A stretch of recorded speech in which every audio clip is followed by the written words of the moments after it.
Hey everyone, welcome back to Yuri's Box. This video is a new episode of the Collapse of the Dollar series. I'll be talking about the BRICS nations. If you like this kind of content, consider leaving a like and subscribing to the channel. And as usual, nothing in this video is financial advice. So I want to start off by thanking Javier and for his comment and I appreciate the thoughts. And I'll be really using the question at the end of the comment here as the stepping stone for the entire video. So again, what are your views on international confidence in the US leadership and a potential weakening of the dollar? And usually, I started this series about a month ago, if I'm not mistaken. And what I do in this series, I try to poke holes in the collapse of the dollar. It's going to collapse. We're going to have, a gold-backed currency by the BRICS. The BRICS are going to release a new currency. It's going to be backed by gold, and it's going to be wonderful. We'll be drinking champagne, and we can leave the bad days behind us. And really, I tried to poke holes in all the narratives, really the doomsday narratives behind the US dollar. Because again, there's nothing wrong with being bearish on the dollar. There's nothing wrong being bullish on the dollar. I try to give everyone arguments why you should fade, a lot of these, doomsday scenarios, if you will. And BRICS is often comes up when you talk about the collapse of the dollar. The BRICS nations, BRICS as an organization, if you're not savvy or if you're new to the concept, it basically was born, if I'm not mistaken, in 2008 and 2009. And the original founders were Brazil, Russia, India, China. And later in 2010, South Africa joined, completing the prophecy, completing the BRICS acronym. And after that, you also had other nations considering, flirting with the idea of joining BRICS, or other, countries joining BRICS altogether, such as Iran, UAE, for example.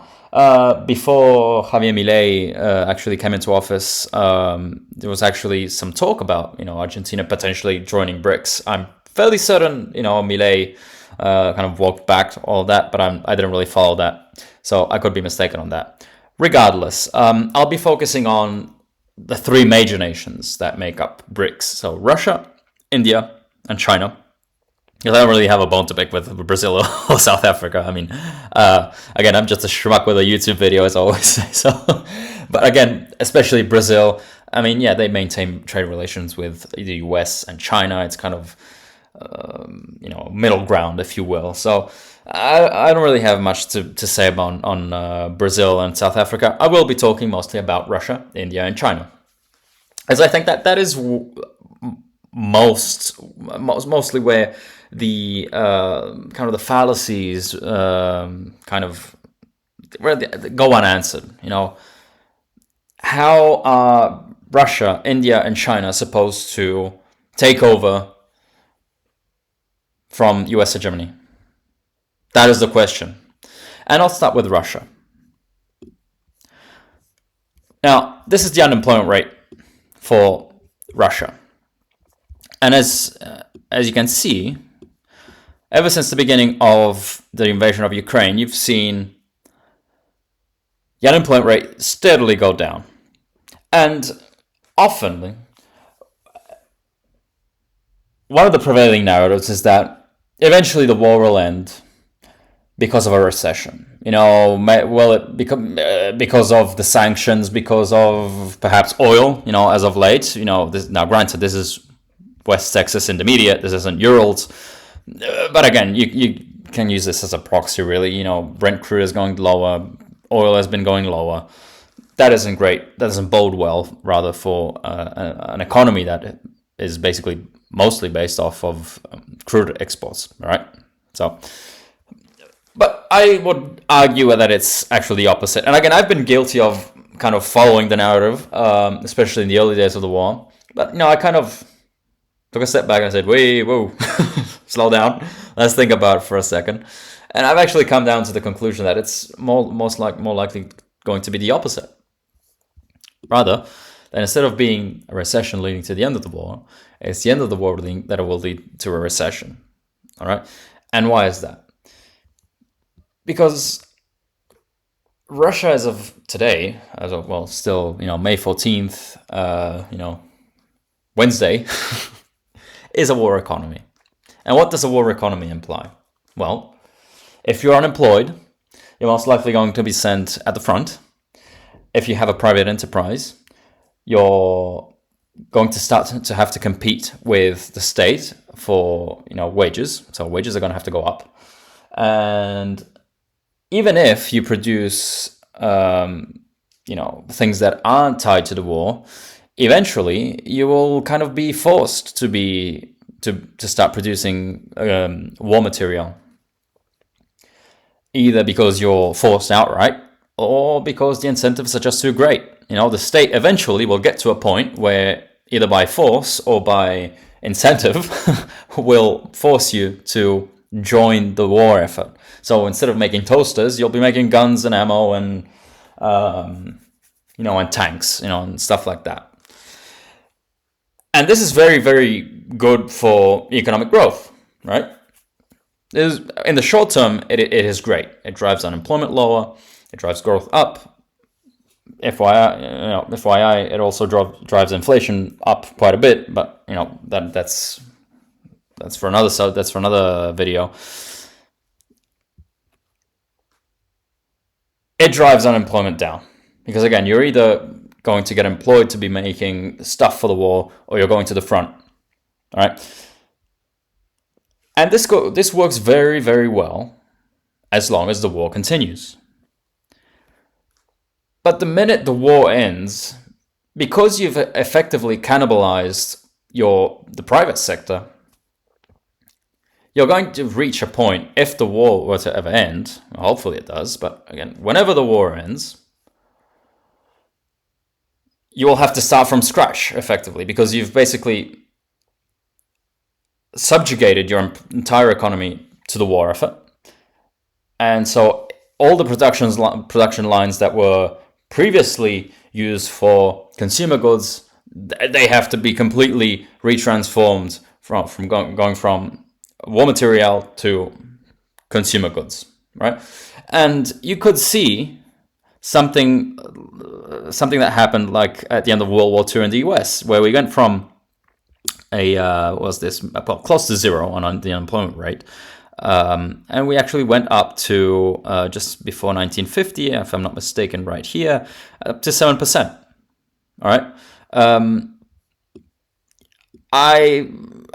You also had different mechanics around here. The US won the war. Probably the unemployment rate didn't even go as high as probably people were thinking back here because of many different reasons. But this is just to draw a parallel to what could happen. But where would that leave Russia? I mean, it wouldn't leave it in a position of strength. If anything, this also leaves me to be quite cynical. And it leads me to believe that potentially we might not see an end to the war just yet. And again, by the time I make this video and I publish this video, Putin and Trump might be having beers in a pub, and the war might have ended, right now, in Wednesday, May 14th, just as I've been making this video right here. But why does it leave me kind of skeptical that Russia might not want to end the war? Because again, you're a dictatorship. This is the main difference between Russia and the United States. And if the unemployment rate goes up and everybody is just standing around jobless, the only dude that can take the blame is the guy on top, the dictator, right? So that doesn't really bode too well for Putin and all of his lackeys. So that leaves me kind of skeptical on an end of the war, which again, that tells you a lot about Russia, and its performance in Ukraine should tell you a lot. Meaning that it was supposed to be a 3-week operation, a 3-day operation, then it turned into a 3-week operation. Then it's a 3-month operation, and now it's a 3-year operation, okay? So that hardly screams dominance to me, all right? So if the war goes on, it's just kicking the can down the road. But the further it goes on, the more payback there will be, in my opinion, potentially, when we get on the other side of that. And again, that doesn't scream to me confidence. All right, I wouldn't be looking at Russia to take the reins of the US, basically. All right, so that's how I'm viewing Russia. Second, India and China. All right, now we're going on Google Maps. So, I never thought we would get to this point on this channel, but here we are. So, again, we can say many things about, especially like with China. We can talk about the the real estate collapse we had a few years ago, the fact that they are still battling deflation, the fact that they are on the receiving end of huge tariffs. Again, we did have tariff reprieve just a few days ago, the weekend. We went from 150 basically to 30%. Hooray, absolutely. But 30% is still a lot, okay? So there is that as well. And also China, what basically has made China successful is basically predatory exports, all right? They don't have any internal consumption. Whatever they make, they ship it around the world, and they expect the rest of the world to consume whatever they make. And that really doesn't, make friends, okay? Because again, just think about, European car makers. They are suffering a lot because of cars that are being made in China. Now, again, you could say, yeah, Chinese cars are better than, Fiats. I would know, I'm Italian. Fiats aren't that great, but, Chinese cars up until, 7 or 8 years ago were, Fiat in comparison was, a Bentley compared to, what Chinese cars were back then. Today, they are good products, all right? You have to hand it to them. Regardless, that doesn't make friends because you're basically cannibalizing the rest of the world, all right? As far as India is concerned, on the other hand, India is a young nation. It has a bigger population than China. I'm pretty sure I got that one right, yeah? And again, mostly it's a young nation. So potentially this could be a match made in heaven. India and China is, you put the two biggest populations, the biggest populations on Earth, you put them together, just think of the things we could do. It's like Pinky and the Brain, on Cartoon Network, and going to take over the world. But then you kind of peel back the narrative, the BRICS narrative, that India and China are all these allies, and not really. India and China have a long history of, whacking themselves with sticks. We especially during COVID, around, pretty sure there was this area right here, or even here. Basically, you continue to see these border skirmishes between India and China. But most importantly, and something to talk about, something that is even more relevant, or recent rather, the relationship with Pakistan. Because India and Pakistan, I'm no geopolitical major, okay, but the last time I checked, India and Pakistan aren't great allies. They can hardly stand each other. But India and China are great partners. All right. India and Pakistan have agreements for ports and infrastructure investment. So the relationship between India and China is on shaky grounds, okay? And to add another factor, whenever you hear about companies diversifying away from China because of political pressure, well, where are those companies most likely to go? Well, you hear talk of, other Southeast Southeastern nations, like, potentially Vietnam, but most importantly, India. Just look at Apple. Apple is probably the best example. Just look up in Apple moving to India, and you have a bajillion articles about Apple starting to move its productions away from China and into India.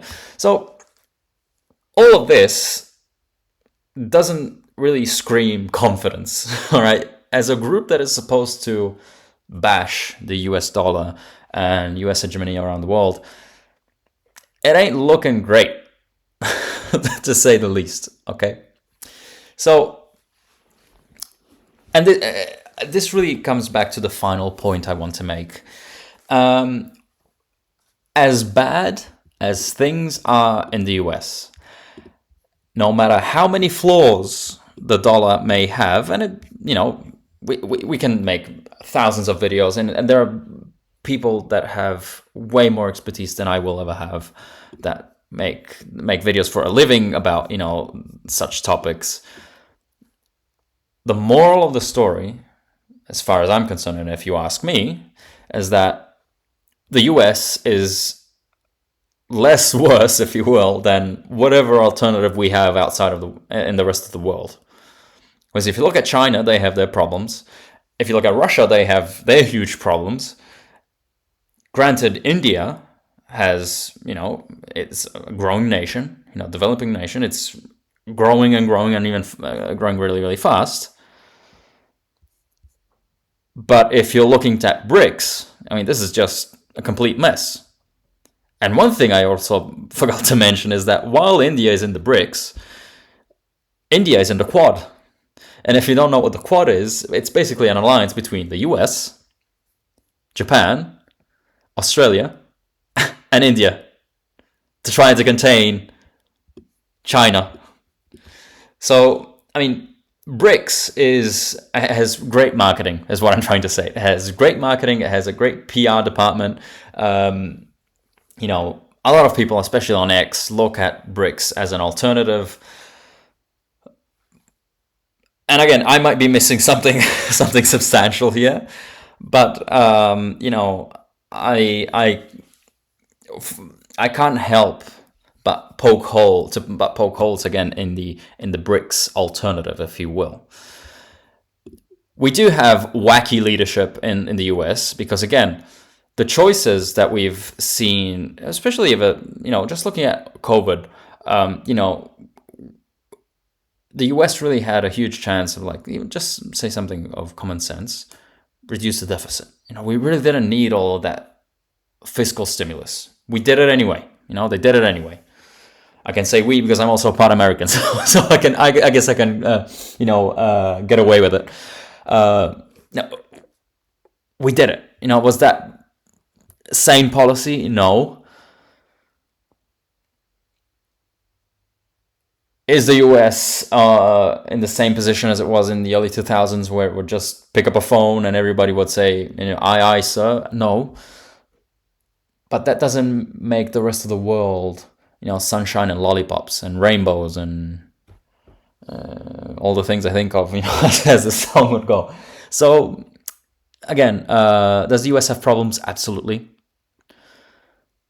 But just because the US has problems, it doesn't mean that Russia is free of sin.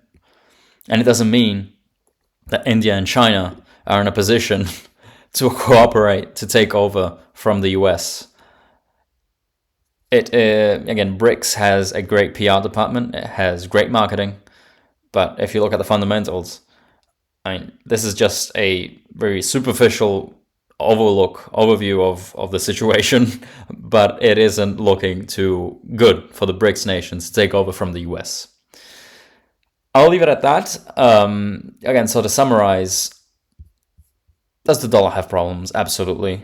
Does the US have problems? Absolutely. The tariff drama that we saw last month is one of those problems.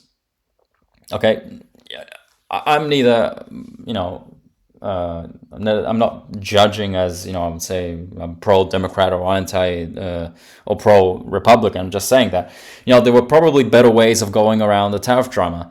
And that just, goes in favor of, the dollar being mistreated, all right, by its supreme overlords. But no, again, the final comment to close everything: just because the US has problems doesn't mean that the rest of the world doesn't have problems. And usually, the problems that the rest of the world has dwarf the problems that the US might have. The best way you can put it is that, again, the dollar is usually the cleanest shirt in the dollar in the basket of dirty laundry. Okay, that is probably the best way to visualize it. I'll leave it at that. Hopefully this answered your question, and if you like this kind of content, consider leaving a like and subscribing, and I'll see you next time. Bye.